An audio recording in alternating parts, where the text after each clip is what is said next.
1.3. Okay, in this one, so we have to take zinc granule. You know, zinc granule. ಇದನ್ನ hydrochloric acid ಅಥವಾ sulphuric acid ಜೊತೆ ಹಾಕಬೇಕು. ಯಾವ್ದನ್ನ ಹಾಕಬೇಕು? Sulphuric acid ಅಥವಾ hydrochloric acid. Okay, pause. So I have taken hydrochloric acid in this one and I have zinc granules in my hand. ಆಯ್ತಾ? So ಇದನ್ನ ಈಗ ಅದರಲ್ಲಿ ಹಾಕ್ತೇನೆ. ಏನಾಗುತ್ತೆ ನೋಡೋಣ. ಓಕೆ? ಹಾಕಲಾ? ನೋಡಿ ಏನಾಗುತ್ತೆ ಅಂತ ಆಮೇಲೆ ಕೇಳ್ತೀನಿ, ನೀವು ಹೇಳಬೇಕಾಗುತ್ತೆ.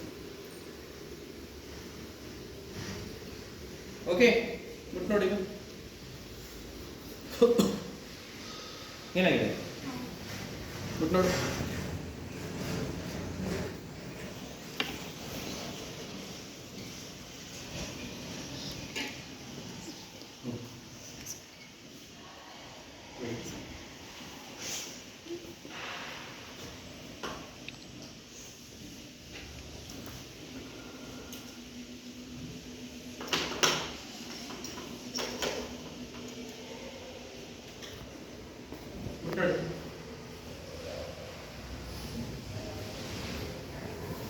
ಏನಾಗಿದೆ? ಹಾಟ್ ಇದೆ. ಏನಾಗಿದೆ? ಕೈ ಸುಟ್ಟೋದಂದ್ರೆ ಹಾಟ್ ಇದೆ. Are you understanding? It is very hot. Touch. ಗಟ್ಟಿ ಇಟ್ಕೊಂಡು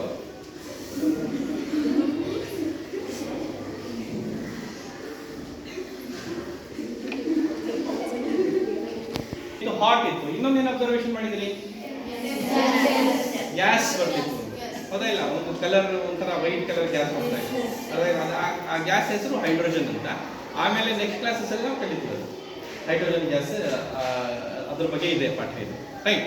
ಸೊ ಹಿಯರ್ ಏನು what we have observe? We have observe two things.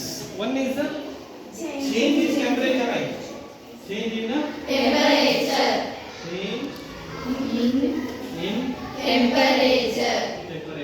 ಏನಾಯ್ತು? ಹಾಟ್ ಆಯ್ತು. ಹಾಟ್ ಆಯ್ತು ಅಂದ್ರೆ ಟೆಂಪರೇಚರ್ ಜಾಸ್ತಿ ಆಯ್ತು. Temperature has increase.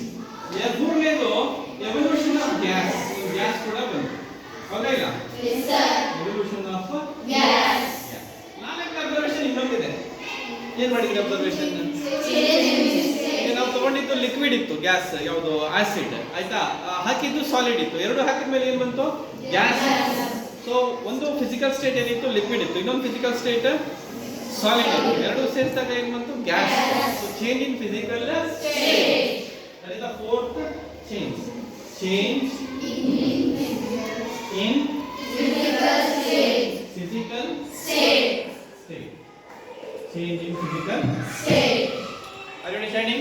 Yes sir. So that is, these are the four changes. Stop.